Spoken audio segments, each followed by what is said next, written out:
There's nothing worse than sport and entertainment than paying through the nose for an experience and feeling little in return. Between time and money, I can only get to the football about once a month, and recently went to my first Celtic game, ticking another grind off the 42. Up in area 408, old boy nearby was not enjoying the slog at home to Livingston, until that last minute Oxlade-Chamberlain winner. Slating the quality for much of the game, gurning about giving up his Tuesday and the price of a ticket. The whole experience at Parkhead got me thinking, which teams in Scotland are the best value when it comes to entertainment and cost? The maths is simple, but my explanation may not be. So using Kilknocky FC as an example, goals are the best part of football. They're why we fell in love with the game. So taking the goals per game a team scores at home, so say Kilknocky average 1 goal per game at home. For ease of calculating, we make it into a 3-digit number, so 100. Take that goal average and multiply it against the ticket price. As lower prices are obviously better, you flip the value against 100. So Kilknocky is charging 15 quid, you multiply it by 0.85. If that sounds confusing, it's because it is. But essentially, lower ticket prices, higher multiplying value. Easiest way to think of it. So Kilknocky's value is 85 points. Got it? No? Awesome. Let's get started. The top 10 best value for money teams in the SPFL. Despite the Frenchman's efforts to relegate the Hoops, Celtic have been the second best goal scorers at home in the SPFL, averaging a respectable 2.14 per game despite their huge budget. Feeding that budget is £36 a ticket in the nosebleeds, before you've even bought a pie. This really hindered them in the rankings, meaning the 2.14 total gets multiplied by only 0.64, leaving Celtic with the 10th best value with a score of 136.96. Despite a 15-point deduction and possible relegation, the Capital City club have been continuing to entertain dozens of fans at Meadowbank this season. Manager Michael McIndoe's intense desire for Joga Bonito shows up on the stat sheet. For their position and budget, a very respectable 1.63 goals per game, and a very admirable £15 ticket cap, leaving the citizens with a score of 138.55. Now this one surprised me. Anyone that's been unlucky enough to face Steny this season knows they're abolic, energetic, tough, physical. So to see 1.77 goals per game caught me off guard. In my head, they only win 1-0 or draw 1-1. You can see the Warriors for a very reasonable £20, slightly below the average cost in League One, meaning 177 times 0.8 equals 14160. Now on a serious note, Steny, if you cost ICT promotion, I will burn Ogleville to the ground. And you can have that in writing. Our highest scoring Premiership team, sorry Rangers fans, your boys finished 12th. In what's been a very mixed bag season for Hibs, their goals per game is potent, just shy of 2. So they're definitely bringing the entertainment. But what about the cost?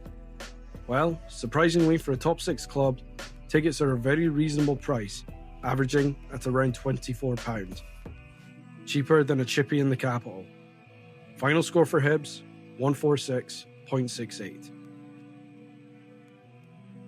George Galloway's boys currently have a tight lead on the final playoff spot in League One, which if all goes well, may relegate Ross County over 2 legs.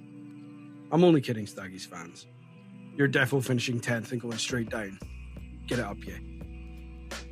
Queens, despite being one of the more interesting playing services in League One, have an admirable 185 goals per game.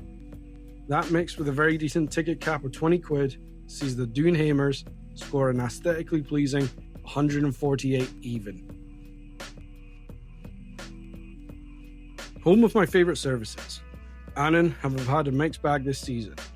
No danger of relegation, but unlikely to reach the playoffs. However, if you're a Gallowbank regular, you'll be pretty chuffed with your lot. 1.88 goals per game and a phenomenal £16 per ticket. Stomping on 6th place, Queens, and only 0.61 behind our 4th place team. After surviving the David Robertson experience, Peterhead have been a shining light of what part-time teams can do with the right people in charge. Just outside the League One playoff spots, but very capable of reaching them. Peterhead are above full-timers, Cove Rangers and Hamilton Academical. An amazing 1.91 goals per game and a below-average ticket cost of 17 quid. Using our equation once again, they finished 4th with 158.53. The championship leaders under charismatic Finn Simo Valakari have been putting teams to the sword since their relegation. Certainly up until when these stats were taken, which is the end of February 2026. The addition of Josh Fowler, they are desperate to hold off Partick and get promoted. So despite having a third most expensive tickets on the list, their 207 goals per game still leaves them with a very high scoring 161.46. You can say a lot of things about East Kilbride, but one thing you can't say is that they're boring.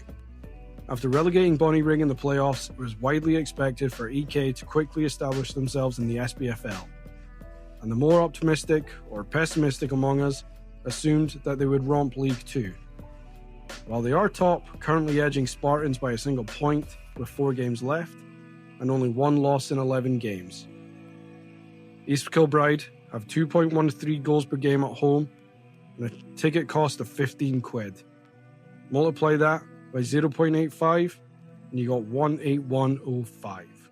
A very respectable second place. But who's number 1? Now, I get it. Scotch and Scarves talks ICT once again. But you can't deny the maths. League One's leaders have been phenomenal form all season, including an unbeaten stretch that goes all the way back to 2025. While it's been tighter than they expected, Scott Kelleher's boys have an average SPFL best 2.36 goals per game at home. Multiply that by £21 for a ticket, you get the winning 186.44. There you have it, your most entertaining teams in the SPFL this season according to maths. What do you think? Should I do the 10 worst? Please make sure to like, share, comment and subscribe.